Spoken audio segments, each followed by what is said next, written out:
శ్రీ సాయినాథాయ నమః. శ్రీ సాయి సచ్చరిత్రము 43-44 అధ్యాయములు. బాబా సమాధి చెందుట, ముందుగా సన్నాహము, ఇటుకరాయి విరుగుట, 72 గంటల సమాధి, బాపు సాహెబ్ జోగ్ సన్యాసము, అమృత తుల్యమగు బాబా పలుకులు, నేననగా ఎవరు. 43 మరియు 44 అధ్యాయములు కూడా బాబా శరీర త్యాగము చేసిన కథనే వర్ణించునవి కనుక వాటినొక చోట చేర్చుట జరిగినది. ముందుగా సన్నాహము. హిందువులలో ఎవరైనా మరణించుటకు సిద్ధముగా ఉన్నప్పుడు మత గ్రంథములు చదివి వినిపించుట సాధారణ ఆచారము. ఏలెన ప్రపంచ విషయముల నుండి అతడి మనస్సును మరలించి భగవద్ విషయములందు లీనమునర్చినచో అతడు పరమును సహజముగాను సులభముగాను పొందును. పరీక్షిన్ మహారాజు బ్రాహ్మణ ఋషుబాలునిచే శపింపబడి వారము రోజులలో చనిపోవుటకు సిద్ధముగా ఉన్నప్పుడు గొప్ప యోగియగు శకుడు భాగవత పురాణమును ఆ వారంలో బోధించెను. ఈ అభ్యాసము ఇప్పటికిని అలవాటులో ఉన్నది. చనిపోవుటకు సిద్ధముగా ఉన్న వారికి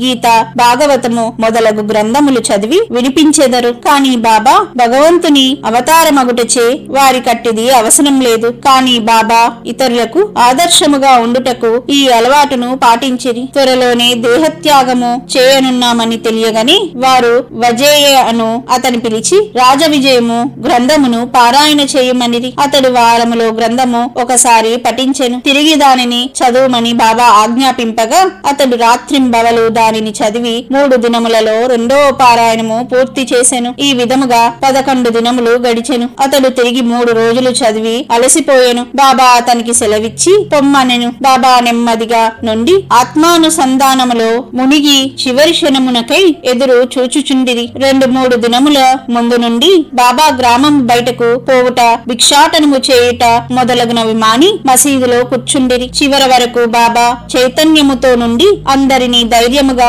ఉండునని సలహా ఇచ్చిరి. వారెప్పుడు పోయేదరో ఎవ్వరికి తెలియనే లేదు. ప్రతి దినము కాకాసాహెబ్ దీక్షితు, శ్రీమాన్ బూటియు వారితో కలిసి మసీదులో భోజనము చేయుచుండేడివారు. ఆనాడు 1918 అక్టోబరు 15వ తారీఖు హారతి పిమ్మట వారిని వారి బసలకు పోయి భోజనము చేయుమనిరి. అయినను కొంతమంది లక్ష్మీబాయి షిండే, బాగోజీ షిండే, బాయాజీ, లక్ష్మణ్ బాలా షింపి, నానా సాహిబ్ నిమోన్కర్ అక్కడనే ఉండిరి. దిగువ మెట్ల మీద శ్యామ కూర్చొని ఉండెను. లక్ష్మీబాయి షిండేకు 9 రూపాయలను దానం చేసిన పిమ్మట బాబా తనకు ఆ స్థలము మసీదు బాగలేదనియు అందుచేత తనను రాతితో కట్టిన బూటీ మేడలోనికి తీసుకొని పోయిన అచ్చట బాగుగా ఉండుననియు చెప్పెను. ఈ తుది పలుకు లాడుచు బాబా బాయాజీ తాత్యా కోటే పై ఒరిగి ప్రాణములు విడిచెను. బాగోజీ దీనిని కనిపెట్టెను. దిగువ కూర్చొని ఉన్న నానాసాహెబ్ నిమోన్కర్ కు ఈ సంగతి చెప్పెను. నానాసాహెబు నీళ్లు తెచ్చి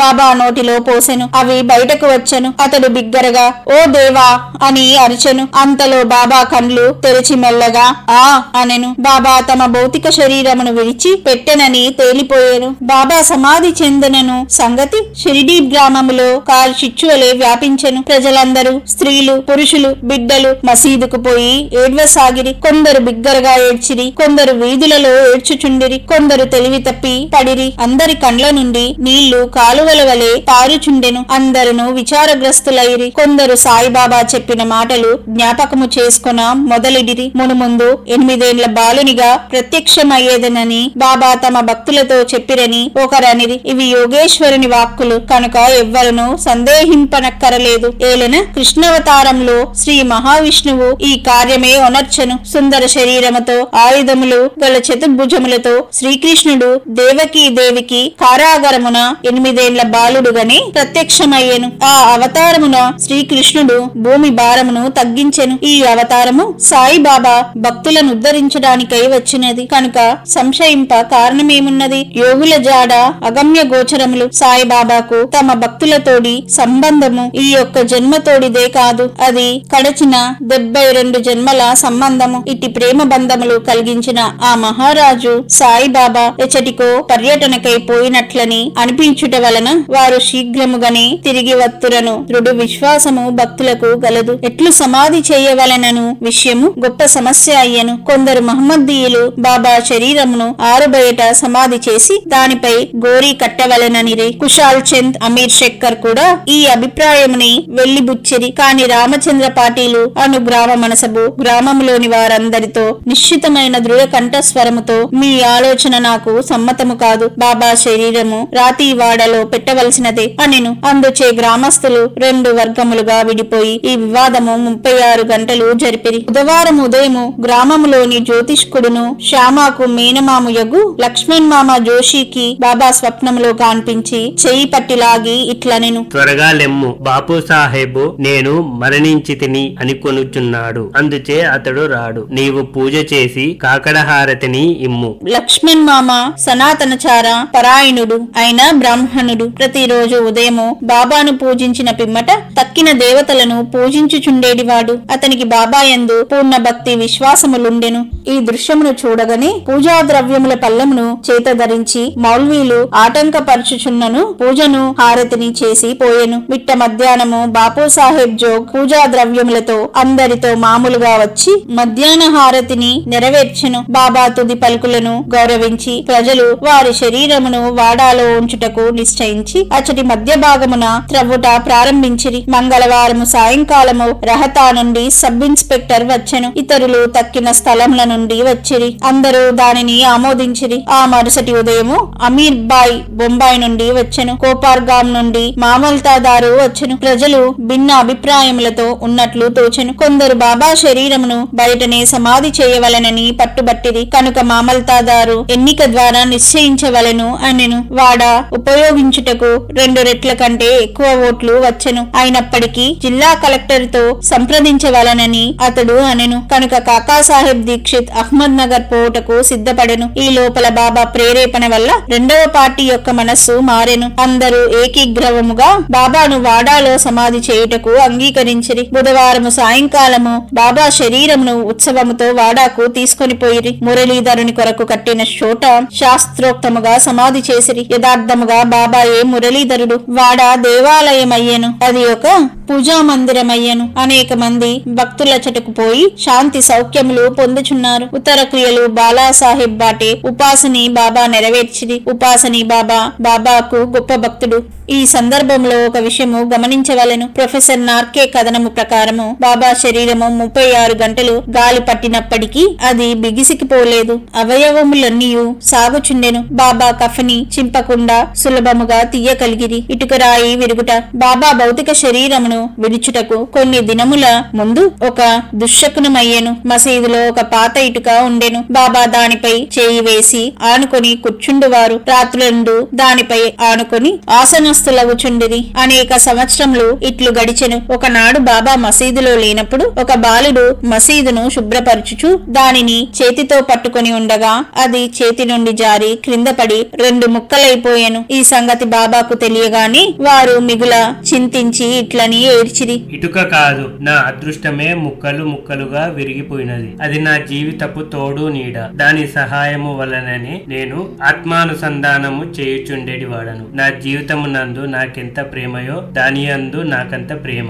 ఈ రోజు అది నన్ను విడిచినది. ఎవరైనా ఒక ప్రశ్న అడుగవచ్చును. బాబా నిర్జీవియగు ఇటుక కోసం ఇంత విచారపడనేలా? అందులకు హేమాడ్ పంతు ఇట్లు సమాధానమిచ్చెను. యోగులు బీదవారికి నిస్సహాయులకు సహాయము చేయుటకై అవతరించెదరు. వారు ప్రజలతో కలిసి మసలినప్పుడు ప్రజల వలె నటిద్దురు. వారు మన వలె బాహ్యమునకు నవ్వెదరు, ఆడెదరు, ఏడ్చెదరు. కాని లోపల వారు శుద్ధ చైతన్యములై వారి కర్తవ్య విధులను ఎరుగుదురు. 72 గంటల సమాధి. ఇటుక విరుగుటకు 32 సంవత్సరములకు పూర్వము అనగా 1886 సంవత్సరంలో బాబా సీమోల్లంఘనము చేయు ప్రయత్నించెను. ఒక మార్గశీర పౌర్ణమి నాడు బాబా ఉబ్బసము వ్యాధితో మిక్కిలి బాధపడుచుండెను. దానిని తప్పించుకొనుటకై బాబా తన ప్రాణమును పైకి తీసుకొని పోయి సమాధిలో ఉండవలెననుకొని భక్త మహల్సాపతితో ఇట్లనిరి. నా శరీరమును 3 రోజుల వరకు కాపాడము. నేను తిరుగు వచ్చినట్లయినా సరే, లేని ఎడల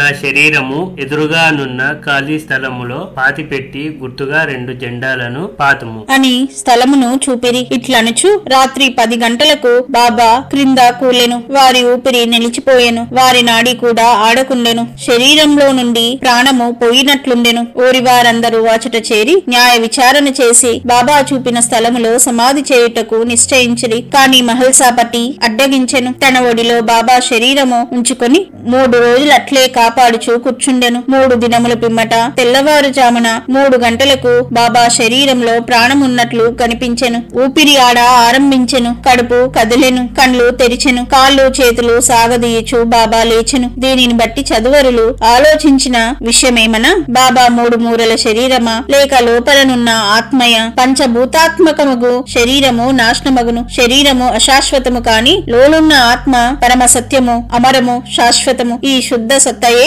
బ్రహ్మము. అది ఏ పంచేంద్రియములను మనస్సును స్వాధీనమందు ఉంచుకొనినది, పరిపాలించున్నది. అది ఏ సాయి. అది ఏ ఈ జగత్తునందు గల వస్తువులన్నిటి యందు వ్యాపించి ఉన్నది. అది లేని స్థలము లేదు. అది తాను సంకల్పించుకొనిన కార్యమును నెరవేర్చుటకు భౌతిక శరీరము వహించెను. దానిని నెరవేర్చిన పిమ్మట శరీరమును విడిచెను. సాయి ఎల్లప్పుడూ ఉండువారు. అట్లనే పూర్వము గానుగాపురంలో వెలసిన దత్తదేవుని అవతారమగు శ్రీ నరసింహ సరస్వతియు వారు సమాధి చెందుట బాహ్యమునకే గాని సమస్త చేతనములందు కూడా నుండి వారిని నియమించువారును పరిపాలించువారును వారే. ఈ విషయము ఇప్పటికిని సర్వస్వ శరణాగతి చేసిన వారికిని మనఃస్ఫూర్తిగా భక్తితో పూజించు వారికిని అనుభవనీయమైన సంగతి. ప్రస్తుతము బాబా రూపము చూడ వీలు లేనప్పటికీ మనము షిరిడీకి వెళ్లినచో వారి జీవితమెత్తు పటము మసీదులోనున్నది. దీనిని శ్యామారావు జైకర్ అను గొప్ప చిత్రకారుడును బాబా భక్తుడును రాసి ఉన్నాడు. భావకుడు భక్తుడునైన ప్రేక్షకునికి ఈ పటము ఈనాటికిని బాబాను భౌతిక శరీరముతో చూచినంత తృప్తి కలుగజేయును. బాబాకు ప్రస్తుతము భౌతిక శరీరము లేనప్పటికీ వారక్కడనే కాక ప్రతి చోటున నివసించుచు పూర్వము వలనే తమ భక్తులకు మేలు చేయుచున్నారు. బాబా వంటి యోగులు ఎన్నడూ మరణించరు. వారు మానవుల వలె కనిపించినను నిజముగా వారే దైవము. బాపు సాహెబ్ జోగ్ సన్యాసము. జోగు సన్యాసము పుచ్చుకొనిన కథతో హేమట్ పంతు ఈ అధ్యాయంను ముగించుచున్నారు. సకారం హరి ఊరఫ్ బాపు సాహెబ్ జోగ్ పూణే నివాసియగు సుప్రసిద్ధ వార్కరి విష్ణుబువ జోగ్ గారికి చిన్నాయన. 1909వ సంవత్సరమున సర్కారు ఉద్యోగం నుండి విరమించిన తర్వాత PWD సూపర్వైజర్ భార్యతో షిరిడీకి వచ్చి నివసించుచుండెను. వారికి సంతానము లేకుండెను.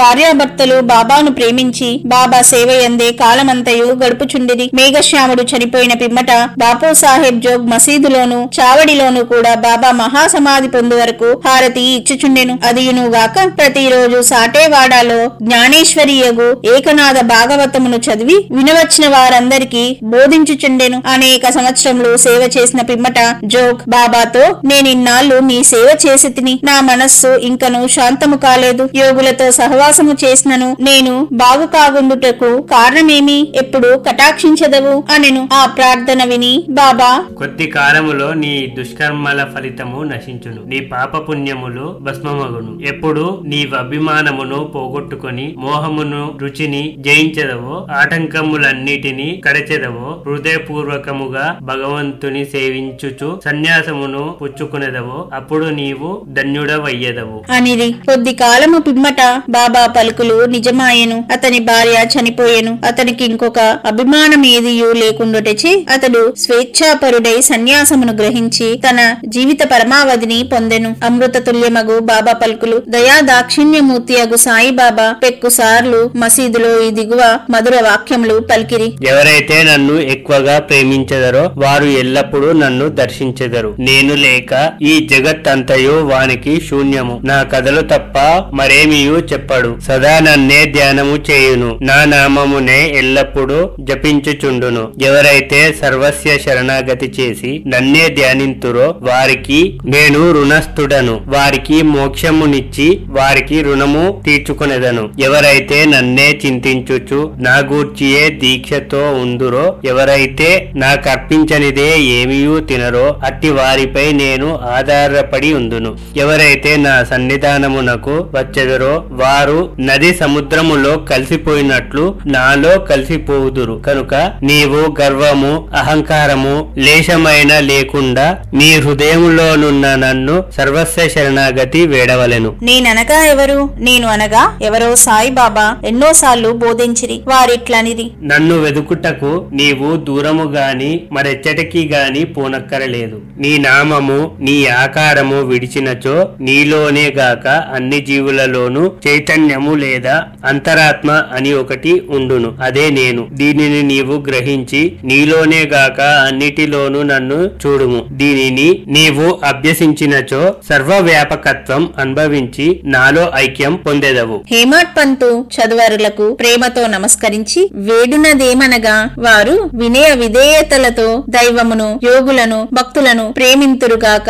బాబా పెక్కుసార్లు ఎవరైతే ఇతరులను నిందించుదురో వారు నన్ను హింసించిన వారగుదురు. ఎవరైతే బాధ అనుభవించెదరో ఓర్చుకొందురో వారు నాకు ప్రీతి గూర్చెదరు అని చెప్పిరి కదా. బాబా సర్వ వస్తు జీవ సముదాయములో ఐక్యమయున్నారు. భక్తులకు నలుప్రక్కల నిలిచి సహాయపడెదరు. సర్వజీవులను ప్రేమించుట తప్ప వారు మరి ఏమీ కోరరు. ఇటి శుభమైన పరిశుభ్రమైన అమృతము వారి పెదవుల నుండి స్రవించుచుండెను. హేమాడ్ పంతు ఇట్లు ముగించుచున్నారు. ఎవరు బాబా కీర్తిని ప్రేమతో పాడెదరో, ఎవరు దానిని భక్తితో వినెదరో ఉభయులును సాయిలో ఐక్యమగుదురు. 43-44 అధ్యాయములు సంపూర్ణము. సద్గురు శ్రీ సాయినాథార్పణమస్తు. శుభం భవతు. 6వ రోజు పారాయణము సమాప్తము.